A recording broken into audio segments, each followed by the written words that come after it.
ადამიანთა ნამდვილი გათავისუფლების პირობები. ჩვენ რა თქმა უნდა თავს არ შევიწუხებთ იმით, რომ გავანათლოთ ჩვენი ბრძენი ფილოსოფოსები იმის შესახებ, რომ ადამიანის განთავისუფლება ჯერ ერთი ნაბიჯითაც არ წაწეულა წინ, თუ მათ ფილოსოფია, თეოლოგია, სუბსტანცია და მთელი დანარჩენი ხარახურა თვითცნობიერებაში გათქვიფეს, თუ მათ ადამიანი გაათავისუფლეს ამ ფრაზებისაგან, რომელთაგანაც იგი არასოდეს არ ყოფილა დამონებული, რომ ნამდვილი განთავისუფლების განხორციელება შეუძლებელია სხვანაირად, თუ არა ნამდვილ სამყაროში და ნამდვილი საშუალებებით, რომ არ შეიძლება მოვსპოთ მონობა ორთქლის მანქანისა და მიულჯენის გარეშე, ბატონყმობა გაუმჯობესებული მიწათმოქმედების გარეშე, რომ საერთოდ შეუძლებელია ადამიანთა განთავისუფლება, სანამ ისინი არ შეძლებენ ხარისხობრივად და რაოდენობრივად მთლიანად უზრუნველყონ თავისთვის საჭმელი და სასმელი, ბინა და ტანსაცმელი. განთავისუფლება ისტორიული საქმეა და არა აზრის საქმე და ამ განთავისუფლებამდე მიგვიყვანენ ისტორიული ურთიერთობანი, მდგომარეობა მრეწველობისა, ვაჭრობისა, მიწათმოქმედებისა, ურთიერთობისა. შემდეგ კიდევ მათი განვითარების სხვადასხვა საფეხურების შესაბამისად სუბსტანციის, სუბიექტის, თვითცნობიერებისა და წმინდა კრიტიკის უაზრობა, სავსებით ისევე როგორც რელიგიური და თეოლოგიური უაზრობა და ამის შემდეგ კვლავ მოიცილებენ მას, როცა ისინი საკმაოდ შორს წაიწევენ თავიანთ განვითარებაში. რა თქმა უნდა, ისეთ ქვეყნებში, როგორც გერმანია, სადაც ისტორიული განვითარება მხოლოდ უაღრესად უბადრუკი წესით მიმდინარეობს, ეს მოძრაობანი წმინდა აზრის დარგში, ეს სამდი აყვანა და უმოქმედო მათხოვრობა ანაზღაურებენ ისტორიულ მოძრაობათა ნაკლებობას, ინერგებიან და საჭიროა მათ წინააღმდეგ ბრძოლა. მაგრამ ეს არის ადგილობრივი მნიშვნელობის ბრძოლა. ფოიერბახის მატერიალიზმის მჭვრეტელობისა და არათანმიმდევრულობის კრიტიკა. სინამდვილეში პრაქტიკული მატერიალისტისათვის, ესე იგი კომუნისტისათვის, მთელი საქმე იმაში მდგომარეობს, რომ არსებული სამყარო გაარევოლუციუროს, რომ არსებული ვითარების წინააღმდეგ პრაქტიკულად გაილაშქროს და იგი შეცვალოს. თუ ფოიერბახთან ზოგჯერ ხვდებით კიდეც ასეთ შეხედულებებს, ისინი ხომ ვერასოდეს ვერ სცილდებიან ცალკეულ მიხვედრათა ფარგლებს და საერთო მსოფლმხედველობაზე იმდენად მცირე გავლენას ახდენენ, რომ შეიძლებოდა მათში დაგვენახა მხოლოდ განვითარების უნარმქონე ჩანასახები და მეტი არაფერი. გრძნობადი სამყაროს ფოიერბახისეული გაგება შემოისაზღვრება ერთი მხრივ მარტოოდენ შეგრძნებით. ფოიერბახი ლაპარაკობს ადამიანზე როგორც ასეთზე და არა ნამდვილ ისტორიულ ადამიანზე. ადამიანი როგორც ასეთი სინამდვილეში არის გერმანელი. პირველ შემთხვევაში, გრძნობადი სამყაროს ჭვრეტის დროს იგი აუცილებლად წააწყდება ხოლმე ისეთ რამეებს, რაც ეწინააღმდეგება მის ცნობიერებას და გრძნობას. არღვევს გრძნობადი სამყაროს ყველა ნაწილთა მის მიერ ნაგულისხმევ ჰარმონიას. ეს დაბრკოლება რომ თავიდან მოიცილოს, იგი იზოლებულია ხსნა ეძიოს რაღაც ორად ჭვრეტაში, რასაც შუალედური მდგომარეობა უჭირავს ჩვეულებრივ ჭვრეტასა, რომელიც მხოლოდ იმას ხედავს, რაც ცხვირის წინ არის და უფრო მაღალ, ფილოსოფიურ ჭვრეტას შორის, რომელიც ნივთთა ნამდვილ არსს ხედავს.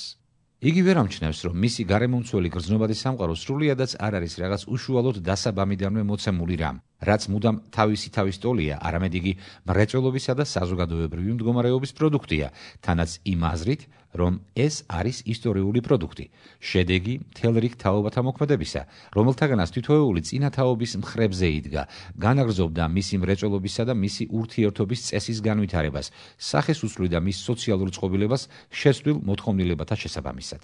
უმარტივესი გრძნობადი უტყუარობის საგნებიც კი მოცემულია მისთვის მხოლოდ საზოგადოებრივი განვითარების შემწეობით, მრეწველობისა და სავაჭრო ურთიერთობის მეოხებით. ალუბლის ხე თითქმის ყველა ხეხილის მსგავსად, როგორც ცნობილია, მხოლოდ რამდენიმე საუკუნის წინათ გაჩნდა ჩვენს ზონაში ვაჭრობის შემწეობით და ამრიგად ფოიერბახის გრძნობადი უტყუარობისათვის იგი მოცემულია მხოლოდ გარკვეულ დროში საზოგადოების ამ მოქმედების მეოხებით. სხვათა შორის, საგანთა ისეთი გაგებისას, როცა ამ საგნებს იმ სახით ვიღებთ, როგორც ისინი სინამდვილეში არიან და როგორც ისინი წარმოშობილან, ყოველი ღრმააზროვანი ფილოსოფიური პრობლემა, ეს კიდევ უფრო ნათლად იქნება ნაჩვენების შემდეგში და იყვანება უბრალოდ გარკვეულ ემპირიულ ფაქტზე. ასეთია, მაგალითად, მნიშვნელოვანი საკითხი ბუნებისადმი ადამიანის დამოკიდებულების შესახებ, ან და როგორც ბრუნო ლაპარაკობს, ბუნებისა და ისტორიის დაპირისპირებულობათა შესახებ, თითქოს ეს ორი ერთი მეორისაგან განცალკევებული საგანი იყოს, თითქოს ადამიანს მუდამ თვალწინ არ ჰქონდეს ისტორიული ბუნება და ბუნებითი ისტორია. საკითხი, რომელმაც წარმოშვა ყველა უზომოდ დიდი ნაწარმოები, სუბსტანციისა და თვითცნობიერების შესახებ. ეს საკითხი თავისთავად მოიხსენება, თუ მხედველობაში მივიღებთ, რომ ყბადაღებული ერთიანობა ადამიანისა ბუნებასთან მუდამ არსებობდა მრეწველობაში და ყოველ ეპოქაში სახესიცვლი და მრეწველობის მეტი თუ ნაკლები განვითარების მიხედვით, სავსებით ისევე, როგორც ადამიანის ბრძოლაც ბუნებასთან, რომელიც იწვევდა ადამიანის მწარმოებლური ძალების განვითარებას შესაბამის ბაზისზე. მრეწველობა და ვაჭრობა, წარმოება და ცხოვრებისათვის აუცილებელი საშუალებათა გასვლა თავის მხრივ განაპირობებენ განაწილებას, სხვადასხვა საზოგადოებრივი კლასების გამიჯვნას და თვითონაც კვლავ გაპირობებულნი არიან ამით თავიანთი მოძრაობის ფორმებში. და აი გამოდის, რომ ფოიერბახი მაგალითად მანჩესტერში მარტო ფაბრიკებსა და მანქანებს ხედავს. მაშინ, როდესაც 100 წლის წინათ იქ შეიძლებოდა დაგვენახა მხოლოდ თვითსართავები და ხელის საქსოვი დაზგები, ან და რომის კამპანიაში იგი პოულობს მხოლოდ საძოვრებსა და ჭაობებს, მაშინ, როდესაც ავგუსტეს დროს მას შეეძლო ენახა მხოლოდ მთლიანი ვენახები და ვილები რომაელი კაპიტალისტებისა. ფოიერბახი ლაპარაკობს განსაკუთრებით ბუნების მეცნიერების მიერ ბუნების ჭვრეტაზე. იხსენიებს საიდუმლოებებს, რომლებიც მხოლოდ ფიზიკოსისა და ქიმიკოსის თვალისთვისაა გამჟღავნებული. მაგრამ რა იქნებოდა ბუნების მეცნიერება მრეწველობისა და ვაჭრობის გარეშე? ეს წმინდა ბუნების მეცნიერება კი თავის მიზანს, ისევე როგორც თავის მასალას, მხოლოდ ვაჭრობისა და მრეწველობის მეოხებით, ადამიანთა გრძნობადი მოქმედების მეშვეობით ღებულობს. ეს მოქმედება, ეს შეუწყვეტელი შრომა და შემოქმედება, ეს წარმოება იმდენადაა ღრმა საფუძველი მთელი გრძნობადი სამყაროსი, როგორც ეს უკანასკნელი ამჟამად არსებობს, რომ თუნდაც იგი მხოლოდ 1 წლით შეწყვეტილიყო, მაშინ ფოიერბახი დაინახავდა უდიდეს ცვლილებებს არა მარტო ბუნების სამყაროში, სულ მალე აღარ იქნებოდა ადამიანთა მთელი სამყაროც. მისი ფოიერბახის საკუთარი უნარი ჭვრეტისა და თვით მისი საკუთარი არსებობაც კი. რა თქმა უნდა, ამასთან შენახული რჩება გარებუნების პრიორიტეტი და ყოველივე ეს, რასაკვირველია, გამოუყენებელი, თავდაპირველი, თვითნებურით ჩასახვის გზით წარმოშობილი ადამიანების მიმართ. მაგრამ ამ განსხვავებას მხოლოდ იმდენად აქვს აზრი, რამდენადაც ადამიანი განეხილება როგორც ბუნებისაგან განსხვავებული რაიმე. ამასთან ეს ბუნება ადამიანთა ისტორიას რომ წინ უძღოდა, არ არის ის ბუნება, რომელშიც ფოიერბახი ცხოვრობს. ეს ბუნება გარდა ავსტრალიის ცალკეული უახლოესი წარმოშობის მარჯნის კუნძულებისა, ამჟამად უკვე არსად აღარ არსებობს. მაშასადამე აღარ არსებობს აგრეთვე ფოიერბახისთვისაც. მართალია ფოიერბახს ის დიდი უპირატესობა აქვს წმინდა მატერიალისტების წინაშე, რომ მას ადამიანიც გრძნობად საგნად მიაჩნია. მაგრამ თუ აღარაფერს ვიტყვით უკვე იმაზე, რომ იგი განიხილავს ადამიანს მხოლოდ როგორც გრძნობად საგანს და არა როგორც გრძნობად მოქმედებას, რადგან იგი აქაც თეორიის სფეროში რჩება და ადამიანებს განიხილავს არა მათს მოცემულ საზოგადოებრივ კავშირში, არა მათს გარემომცველ საარსებო პირობებში, რომლებმაც ისინი გახადა იმათ, რასაც ისინი სინამდვილეში წარმოადგენენ. თუ აღარაფერს ვიტყვით უკვე ამაზე, ფოიერბახი ვერასოდეს ვერ აღწევს რეალურად არსებულ მოქმედ ადამიანებამდე. არამედ იგი შეჩერებულია აბსტრაქციაზე ადამიანი და კმაყოფილდება მხოლოდ იმით, რომ აღიარებს ნამდვილ ინდივიდუალურ ხორციელ ადამიანს გრძნობის დარგში. ესე იგი, მან არ იცის ადამიანისადმი ადამიანის არავითარი სხვა ადამიანური დამოკიდებულება, გარდა სიყვარულისა და მეგობრობისა, თანაც იდეალიზებულისა. იგი არ იძლევა ახლანდელ საარსებო ურთიერთობათა კრიტიკას. ამრიგად, ფოიერბახი ვერასდროს ვერ აღწევს იმას, რომ გაიგოს გრძნობადი სამყარო როგორც ერთობლივი, ცოცხალი, გრძნობადი მოქმედება მისი შემადგენელი ინდივიდებისა და ამიტომ იძულებულია, როცა მაგალითად ჯანმრთელი ადამიანების ნაცვლად სატკბურიან, მუშაობით ქანს გაწყვეტილ და ჭლექიან ღატაკთა ბრბოს ხედავს, მიმართოს უფრო მაღალ ჭვრეტას და იდეალურ გათანაბრებას გვარში. ესე იგი, კვლავ ჩავარდეს იდეალიზმში სწორედ იქ, სადაც კომუნისტური მატერიალისტი, როგორც მრეწველობის, ისე საზოგადოებრივი წყობილების ძირეული გარდაქმნის აუცილებლობას და ამასთანავე პირობას ხედავს. რამდენადაც ფოიერბახი მატერიალისტია, ისტორია მისი თვალთახედვის არის გარეშეა. რამდენადაც იგი ისტორიას განიხილავს, იგი სრულებით არ არის მატერიალისტი. მასთან მატერიალიზმი და ისტორია მთლიანად გათიშულია ერთი მეორისაგან, რაც სხვათა შორის უკვე ნათქვამიდან ნათელია. პირველადი ისტორიული ურთიერთობანი, ანუ სოციალური მოქმედების ძირითადი მხარეები, საარსებო საშუალებათა წარმოება, ახალი მოთხოვნილებათა წარმოება, ადამიანთა წარმოება, ოჯახი, ურთიერთობა, ცნობიერება. რა კი საქმე ყოველგვარი წინამძღვრებისაგან თავისუფალ გერმანელებთან გვაქვს, ჩვენ უწინარესყოვლისა უნდა დავადასტუროთ პირველი წინამძღვარი ყოველი ადამიანური არსებობისა, მაშასადამე ყოველი ისტორიისაც, სახელდობრ ის წინამძღვარი, რომ ადამიანებს უნდა ჰქონდეთ ცხოვრების შესაძლებლობა, რათა ისტორიის კეთება შეეძლოთ. მაგრამ ცხოვრებისათვის საჭიროა უწინარესყოვლისა საჭმელი და სასმელი, ბინა, ტანსაცმელი და კიდევ ზოგიერთი რამ. ამრიგად პირველი ისტორიული აქტი ეს არის ამ მოთხოვნილებათა დაკმაყოფილებისათვის აუცილებლად საჭირო საშუალებათა წარმოება თვით მატერიალური ცხოვრებისა. ამასთან ეს ისეთი ისტორიული საქმეა, ყოველი ისტორიის ისეთი ძირითადი პირობაა, რომელიც ამჟამად ისევე როგორც 1000-ეული წლების წინათაც ყოველდღიურად და მუდმივ უნდა სრულდებოდეს, უკვე მარტო იმისათვის, რომ ადამიანებს ცხოვრება შეეძლოთ, თუნდაც რომ გრძნობადობა დაყვანილი იყოს, როგორც ეს წმიდა ბრუნოსთანაა, ისეთ მინიმუმზე, როგორც კეტია. იგი გულისხმობს ამ კეტის წარმოებისაკენ მიმართულ მოქმედებას. ამიტომ ყოველი ისტორიული სინამდვილის გარკვევისას საჭიროა უპირველეს ყოვლისა გავითვალისწინოთ აღნიშნული ძირითადი ფაქტი მთელი მისი მნიშვნელობითა და მოცულობით და მიუჩინოთ მას ის ადგილი, რომელსაც იგი იმსახურებს. გერმანელებს, როგორც ცნობილია, არასოდეს ეს არ გაუკეთებია და ამიტომ მათ არასდროს არ ქონიათ მიწიერი საფუძველი ისტორიისათვის და მაშასადამე არც ყოლიათ არასდროს არც ერთი ისტორიკოსი, ფრანგებმა და ინგლისელებმა, თუმცა მათ მეტად ცალმხრივად ესმოდათ ამ ფაქტის კავშირი ეგრეთ წოდებულ ისტორიასთან, განსაკუთრებით რამდენადაც ისინი პოლიტიკური იდეოლოგიის ტყვეობაში იმყოფებოდნენ, მაინც პირველად სცადეს მატერიალისტური საფუძველი მიეცათ ისტორიოგრაფიისათვის, დაწერეს რა პირველად სამოქალაქო საზოგადოების, ვაჭრობისა და მრეწველობის ისტორიები. მეორე ფაქტი ის არის, რომ თვით დაკმაყოფილებული პირველი მოთხოვნილება, დაკმაყოფილების მოქმედება და უკვე შეძენილი იარაღი დაკმაყოფილებისა ახალ მოთხოვნილებებს წარმოშობენ და ეს წარმოშობა ახალი მოთხოვნილებებისა პირველი ისტორიული აქტია. აქედან ნათელი ხდება მაშინვე, თუ ვისი სულიერი ქმნილებაა დიდი ისტორიული სიბრძნე გერმანელებისა, რომელთაც მიაჩნიათ, რომ იქ, სადაც მათ არ ყოფნით დადებითი მასალა და სადაც ლაპარაკი არაა თეოლოგიურ, პოლიტიკურ ან ლიტერატურულ უაზრობაზე, იქ არც არის არავითარი ისტორია, არამედ არსებობს მხოლოდ წინა ისტორიული დრო. ამასთან ჩვენ არავითარ ახსნა-განმარტებას არ ვღებულობთ იმის შესახებ, თუ როგორ ხდება ამ უაზრო წინა ისტორიიდან საკუთრივ ისტორიაზე გადასვლა. თუმცა მეორე მხრივ მათი ისტორიული სპეკულაცია განსაკუთრებით ხალისიანად ეწაფება ამ წინა ისტორიას, რადგან მათ მიაჩნიათ, რომ უზრუნველყოფილი არიან უხეში ფაქტის შეჭრისაგან და ამასთანავე შეუძლიათ სრული თავისუფლება მისცენ თავიანთ სპეკულაციურ მიდრეკილებას და ათასობით ჰიპოთეზების შექმნან და დაამსხვრიონ. მესამე ურთიერთობა, რომელიც თავიდანვე ჩაერთვის ისტორიული განვითარების მსვლელობაში, იმაში მდგომარეობს, რომ ადამიანები, რომლებიც ყოველდღიურად ახლად აწარმოებენ თავიანთ ცხოვრებას, იწყებენ სხვა ადამიანების წარმოებას, დამრავლებას.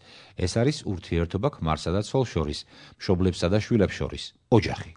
ეს ოჯახი, რომელიც დასაწყისში ერთადერთი სოციალური ურთიერთობა იყო, შემდეგში, როცა გამრავლებული მოთხოვნილებანი წარმოშობენ ახალ საზოგადოებრივ ურთიერთობებს, გამრავლებული მოსახლეობა კი ახალ მოთხოვნილებებს დაქვემდებარებულ ურთიერთობად იქცევა, გერმანიის გამოკლებით, და მაშინ მისი განხილვა და შესწავლა უნდა ხდებოდეს არსებული ემპირიული მონაცემების თანახმად და არა ოჯახის ცნების თანახმად, როგორც ამას ჩვეულებრივ გერმანიაში აკეთებენ. სხვათა შორის სოციალური მოქმედების ეს სამი მხარე უნდა განვიხილოთ არა როგორც სამი სხვადასხვა საფეხური, არამედ სწორედ როგორც მხოლოდ სამი მხარე. ანდა გერმანელებისათვის რომ გასაგები იყოს, როგორც სამი მომენტი, რომლებიც ერთად არსებობდნენ ისტორიის დასაწყისიდან, პირველი ადამიანების დროიდან და რომლებსაც ახლაც აქვთ კიდევ ძალა ისტორიაში. წარმოება ცხოვრებისა, როგორც საკუთარისა, შრომის მეშვეობით, ისე სხვისა, შვილოსნობის საშუალებით, უკვე ერთბაშად გვევლინება ორგვარი ურთიერთობის სახით. ერთი მხრივ ბუნებრივი, მეორე საზოგადოებრივი ურთიერთობის სახით. საზოგადოებრივის იმ აზრით, რომ იქ იგულისხმება ბევრი ინდივიდის ერთობლივი მოქმედება, სულ ერთია რა პირობებში, რა წესით და მიზნით ხდება იგი. აქედან გამომდინარეობს, რომ გარკვეული წარმოების წესი, ანუ გარკვეული სამრეწველო საფეხური მუდამ დაკავშირებულია ერთობლივი მოქმედების გარკვეულ წესთან, გარკვეულ საზოგადოებრივ საფეხურთან, რომ ერთობლივი მოქმედების თვით ეს წესი არის მწარმოებლური ძალა, რომ ადამიანებისათვის ხელმისაწვდომი მწარმოებლური ძალების ერთობლიობა განაპირობებს საზოგადოებრივ მდგომარეობას და რომ მაშასადამე კაცობრიობის ისტორია ყოველთვის საჭიროა შევისწავლოთ და დავამუშაოთ მრეწველობისა და გაცვლის ისტორიასთან დაკავშირებით. მაგრამ ნათელია აგრეთვე ისიც, რომ გერმანიაში ასეთი ისტორია არ შეიძლება დაიწეროს, ვინაიდან გერმანელებს ამისათვის აკლიათ არა მარტო გაგების უნარი და მასალა, არამედ გრძნობადი უტყუარობაც. რაინის იქით ამ მხარეს კი არავითარი გამოცდილების მიღება არ შეიძლება ასეთ რამეებზე, იმიტომ, რომ იქ უკვე არავითარი ისტორია აღარ ხდება. ამრიგად უკვე თავიდანვე მჟღავნდება ადამიანთა მატერიალისტური კავშირი ერთმანეთს შორის, კავშირი, რომელიც განპირობებულია მოთხოვნილებებითა და წარმოების წესით და ისევე ძველია, როგორც თვით ადამიანები. კავშირი, რომელიც სულ ახალ ფორმებს ღებულობს და მაშასადამე წარმოადგენს ისტორიას და სრულიად არ საჭიროებს რაიმე პოლიტიკური ან რელიგიური უაზრობის არსებობას, რაც კიდევ გარდა ამისა ადამიანებს დააკავშირებდა. მხოლოდ ახლა მას შემდეგ, რაც უკვე განვიხილეთ თავდაპირველ ისტორიულ ურთიერთობათა 4 მომენტი, 4 მხარე, ჩვენ ვხედავთ, რომ ადამიანს აქვს აგრეთვე ცნობიერებაც. მაგრამ ეს ცნობიერებაც იმთავითვე როდი წარმოადგენს წმინდა ცნობიერებას. სულს თავიდანვე აწევს შეჩვენება იყოს დამძიმებული მატერიით, რომელიც აქ გამოდის ჰაერის მოძრავი ფენების, ბგერების სახით, მოკლედ ენის სახით. ენა ისევე ძველია როგორც ცნობიერება. ენა არის პრაქტიკული, არსებული სხვა ადამიანებისათვისაც და მხოლოდ ამით თვით ჩვენთვისაც არსებული ნამდვილი ცნობიერება და მსგავსად ცნობიერებისა ენა წარმოიშვება სხვა ადამიანებთან ურთიერთობის მოთხოვნილებიდან.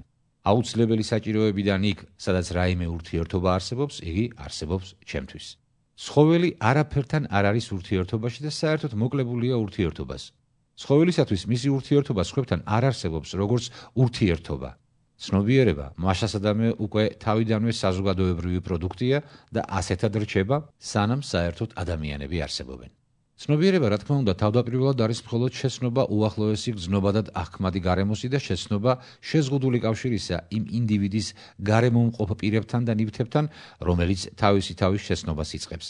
ამავე დროს ეს არის შეცნობა ბუნებისა, რომელიც თავდაპირველად ადამიანს უპირისპირდება როგორც სრულიად უცხო, ყოვლის შემძლე და მიუდგომელი ძალა, რომელსაც ადამიანები ეპყრობიან სავსებით ცხოველურად და რომლის ბატონობასაც ისინი პირუტყვივით ემორჩილებიან. მაშასადამე ეს არის წმინდა ცხოველური შეცნობა ბუნებისა, ბუნების გაღმერთება. აქ მაშინვე ჩანს, რომ ეს გაღმერთება ბუნებისა, ანუ ეს გარკვეული დამოკიდებულება ბუნებისადმი, გაპირობებულია საზოგადოების ფორმით და პირიქით. აქ, როგორც ყველგან, ბუნებისა და ადამიანის იგივეობა იმაში მჟღავნდება აგრეთვე, რომ ადამიანთა შეზღუდული დამოკიდებულება ბუნებასთან განაპირობებს მათ შეზღუდულ დამოკიდებულებას ერთიმეორესთან. მათი შეზღუდული დამოკიდებულება ერთიმეორესთან კი მათ შეზღუდულ დამოკიდებულებას ბუნებასთან და ეს სწორედ იმიტომ, რომ ბუნება ჯერ კიდევ თითქმის არ არის სახეშეცვლილი ისტორიის მსვლელობით. მაგრამ მეორე მხრივ, ირგვლივ მყოფ ინდივიდებთან ურთიერთობის დამყარების აუცილებლობის შეგნება დასაწყისია იმის შეგნებისა, რომ ადამიანი საერთოდ საზოგადოებაში ცხოვრობს. ეს დასაწყისი ისეთივე ცხოველური ხასიათისაა, როგორც თვით საზოგადოებრივი ცხოვრებაც ამ საფეხურზე. ეს არის წმინდა ჯოგური ცნობიერება და ადამიანი აქ ცხრისაგან იმით განსხვავდება, რომ ცნობიერება მას ინსტინქტის მაგივრობას უწევს, ან და რომ მისი ინსტინქტი შეცნობილია. ეს ცხრისებური, ანუ ტომობრივი ცნობიერება თავის შემდგომ განვითარებას პოულობს მწარმოებლობის ზრდის, მოთხოვნილებათა ზრდისა და მოსახლეობის იმ ზრდის მეოხებით, რომელიც პირველსაც და მეორესაც საფუძვლად უდევს. ამასთან ერთად ვითარდება შრომის დანაწილებაც, რომელიც თავდაპირველად იყო მარტოოდენ შრომის დანაწილება სქესობრივ აქტში, შემდეგ კი შრომის დანაწილება, რომელიც თავისთავად ხდებოდა ან და ბუნებრივად წარმოიშვა ბუნებრივი მონაცემების, მაგალითად ფიზიკური ძალის, მოთხოვნილებათა, შემთხვევითობათა და სხვადასხვა მეოხებით. შრომის დანაწილება ნამდვილ დანაწილებად იქცევა იმ მომენტიდან, როცა მატერიალური და სულიერი შრომის დანაწილება ჩნდება. ამ მომენტიდან ცნობიერება შეუძლია მართლა წარმოიდგინოს, რომ იგი რაღაც სხვა რამეა, ვიდრე შეცნობა არსებული პრაქტიკისა, რომ მას შეუძლია ნამდვილად წარმოადგენდეს რაიმეს ისე, რომ მას არ წარმოადგენდეს რაიმე ნამდვილს. ამ მომენტიდან ცნობიერებას ძალუძს განთავისუფლდეს სამყაროსაგან და გადავიდეს წმინდა თეორიის, თეოლოგიის, ფილოსოფიის, მორალისა და ასე შემდეგ შექმნაზე. მაგრამ იმ შემთხვევაშიც კი, თუ ეს თეორია, თეოლოგია, ფილოსოფია, მორალი და ასე შემდეგ წინააღმდეგობაში ვარდებიან არსებულ ურთიერთობებთან, ეს შეიძლება მოხდეს მხოლოდ იმის მეოხებით, რომ არსებული საზოგადოებრივი ურთიერთობანი წინააღმდეგობაში მოექცნენ არსებულ მწარმოებლურ ძალასთან. თუმცა გარკვეული ერის ურთიერთობათა ფარგლებში ეს შეიძლება მოხდეს აგრეთვე იმის გამო, რომ წინააღმდეგობა მჟღავნდება არა მოცემულ ეროვნულ ჩარჩოებში, არამედ მოცემულ ეროვნულ ცნობიერებასა და სხვა ერთა პრაქტიკას შორის, ესე იგი, ამა თუ იმ ერის ეროვნულ და საყოველთაო ცნობიერებას შორის, როგორც ეს ამჟამად გერმანიაში ხდება და რადგან ეს წინააღმდეგობა მხოლოდ ეროვნული ცნობიერების ფარგლებში არსებული წინააღმდეგობის სახით წარმოგვიდგება, ამიტომ ასეთ ერს გონია მაშინ, რომ ბრძოლითაც ამ ეროვნული ნაყარ-ნუყარით შემოისაზღვრება. თუმცა სავსებით სულ ერთია, რას წამოიწყებს თავისთავად ცნობიერება. მთელი ამ ნაყარ-ნუყარიდან ჩვენ ვღებულობთ მხოლოდ ერთ დასკვნას, სახელდობრ, რომ სამ აღნიშნულ მომენტს მწარმოებლურ ძალას, საზოგადოებრივ მდგომარეობას და ცნობიერებას შეუძლიათ და უნდა მოექცნენ წინააღმდეგობაში ერთმანეთთან, ვინაიდან შრომის დანაწილება ხდის შესაძლებელს კიდევ მეტი ნამდვილს, რომ სულიერი და მატერიალური მოქმედება, განსხრომა და შრომა, წარმოება იმისა, რომ ისინი არ მოექცნენ ერთმანეთთან წინააღმდეგობაში, შესაძლებელია მხოლოდ შრომის დანაწილების მოსპოვით. სხვათა შორის, თავისთავად იგულისხმება, რომ აჩრდილები, კავშირი, უმაღლესი არსება, ცნება, დაეჭვება, ყოველივე ეს არის მხოლოდ იდეალისტური, სულიერი გამოხატულება. წარმოდგენა ვითომ იზოლირებული ინდივიდისა, წარმოდგენა უაღრესად ემპირიულ ბორკილებსა და საზღვრებზე, რომელთა შიგნით მოძრაობს ცხოვრების წარმოების წესი და მასთან დაკავშირებული ფორმა ურთიერთობისა. ადამიანთა ნამდვილი გათავისუფლების პირობები. ჩვენ რა თქმა უნდა თავს არ შევიწუხებთ იმით, რომ გავანათლოთ ჩვენი ბრძენი ფილოსოფოსები იმის შესახებ, რომ ადამიანის განთავისუფლება ჯერ ერთი ნაბიჯითაც არ წაწეულა წინ, თუ მათ ფილოსოფია, თეოლოგია, სუბსტანცია და მთელი დანარჩენი ხარახურა თვითცნობიერებაში გათქვიფეს, თუ მათ ადამიანი გაათავისუფლეს ამ ფრაზებისაგან, რომელთაგანაც იგი არასოდეს არ ყოფილა დამონებული, რომ ნამდვილი განთავისუფლების განხორციელება შეუძლებელია სხვანაირად, თუ არა ნამდვილ სამყაროში და ნამდვილი საშუალებებით, რომ არ შეიძლება მოვსპოთ მონობა ორთქლის მანქანისა და მიულჯენის გარეშე, ბატონყმობა გაუმჯობესებული მიწათმოქმედების გარეშე, რომ საერთოდ შეუძლებელია ადამიანთა განთავისუფლება, სანამ ისინი არ შეძლებენ ხარისხობრივად და რაოდენობრივად მთლიანად უზრუნველყონ თავისთვის საჭმელი და სასმელი, ბინა და ტანსაცმელი. განთავისუფლება ისტორიული საქმეა და არა აზრის საქმე და ამ განთავისუფლებამდე მიგვიყვანენ ისტორიული ურთიერთობანი, მდგომარეობა მრეწველობისა, ვაჭრობისა, მიწათმოქმედებისა, ურთიერთობისა. შემდეგ კიდევ მათი განვითარების სხვადასხვა საფეხურების შესაბამისად სუბსტანციის, სუბიექტის, თვითცნობიერებისა და წმინდა კრიტიკის უაზრობა, სავსებით ისევე როგორც რელიგიური და თეოლოგიური უაზრობა და ამის შემდეგ კვლავ მოიცილებენ მას, როცა ისინი საკმაოდ შორს წაიწევენ თავიანთ განვითარებაში. რა თქმა უნდა, ისეთ ქვეყნებში, როგორიც გერმანია, სადაც ისტორიული განვითარება მხოლოდ უაღრესად უბადრუკი წესით მიმდინარეობს, ეს მოძრაობანი წმინდა აზრის დარგში, ეს ცამდე აყვანა და უმოქმედო მათხოვრობა ანაზღაურებენ ისტორიულ მოძრაობათა ნაკლებობას, ინერგებიან და საჭიროა მათ წინააღმდეგ ბრძოლა. მაგრამ ეს არის ადგილობრივი მნიშვნელობის ბრძოლა. ფოიერბახის მატერიალიზმის მჭვრეტელობისა და არათანმიმდევრულობის კრიტიკა. სინამდვილეში პრაქტიკული მატერიალისტისათვის, ესე იგი კომუნისტისათვის, მთელი საქმე იმაში მდგომარეობს, რომ არსებული სამყარო გაარევოლუციუროს, რომ არსებული ვითარების წინააღმდეგ პრაქტიკულად გაილაშქროს და იგი შეცვალოს. თუ ფოიერბახთან ზოგჯერ ხვდებით კიდეც ასეთ შეხედულებებს, ისინი ხომ ვერასოდეს ვერ სცილდებიან ცალკეულ მიხვედრათა ფარგლებს და საერთო მსოფლმხედველობაზე იმდენად მცირე გავლენას ახდენენ, რომ შეიძლებოდა მათში დაგვენახა მხოლოდ განვითარების უნარმქონე ჩანასახები და მეტი არაფერი. გრძნობადი სამყაროს ფოიერბახისეული გაგება შემოისაზღვრება ერთი მხრივ მარტოოდენ შეგრძნებით. ფოიერბახი ლაპარაკობს ადამიანზე როგორც ასეთზე და არა ნამდვილ ისტორიულ ადამიანზე. ადამიანი როგორც ასეთი სინამდვილეში არის გერმანელი. პირველ შემთხვევაში, გრძნობადი სამყაროს ჭვრეტის დროს იგი აუცილებლად წააწყდება ხოლმე ისეთ რამეებს, რაც ეწინააღმდეგება მის ცნობიერებას და გრძნობას. არღვევს გრძნობადი სამყაროს ყველა ნაწილთა მის მიერ ნაგულისხმევ ჰარმონიას. ეს დაბრკოლება რომ თავიდან მოიცილოს, იგი იზოლებულია ხსნა ეძიოს რაღაც ორად ჭვრეტაში, რასაც შუალედური მდგომარეობა უჭირავს ჩვეულებრივ ჭვრეტასა, რომელიც მხოლოდ იმას ხედავს, რაც ცხვირის წინ არის და უფრო მაღალ, ფილოსოფიურ ჭვრეტას შორის, რომელიც ნივთთა ნამდვილ არსს ხედავს. იგი ვერ ამჩნევს, რომ მისი გარემომცველი გრძნობადი სამყარო სრულიადაც არ არის რაღაც უშუალოდ დასაბამიდანვე მოცემული რამ, რაც მუდამ თავის ტოლია, არამედ იგი მრეწველობისა და საზოგადოებრივი მდგომარეობის პროდუქტია, თანაც იმ აზრით, რომ ეს არის ისტორიული პროდუქტი, შედეგი მთელ რიგ თაობათა მოქმედებისა, რომელთაგანაც თითოეული წინა თაობის მხრებზე იდგა, განაგრძობდა მისი მრეწველობისა და მისი ურთიერთობის წესის განვითარებას, სახეს უსვლიდა მის სოციალურ წყობილებას შეცვლილ მოთხოვნილებათა შესაბამისად. უმარტივესი გრძნობადი უტყუარობის საგნებიც კი მოცემულია მისთვის მხოლოდ საზოგადოებრივი განვითარების შემწეობით, მრეწველობისა და სავაჭრო ურთიერთობის მეოხებით. ალუბლის ხე თითქმის ყველა ხეხილის მსგავსად, როგორც ცნობილია, მხოლოდ რამდენიმე საუკუნის წინათ გაჩნდა ჩვენს ზონაში ვაჭრობის შემწეობით და ამრიგად ფოიერბახის გრძნობადი უტყუარობისათვის იგი მოცემულია მხოლოდ გარკვეულ დროში საზოგადოების ამ მოქმედების მეოხებით. სხვათა შორის, საგანთა ისეთი გაგებისას, როცა ამ საგნებს იმ სახით ვიღებთ, როგორც ისინი სინამდვილეში არიან და როგორც ისინი წარმოშობილან, ყოველი ღრმააზროვანი ფილოსოფიური პრობლემა, ეს კიდევ უფრო ნათლად იქნება ნაჩვენების შემდეგში და იყვანება უბრალოდ გარკვეულ ემპირიულ ფაქტზე.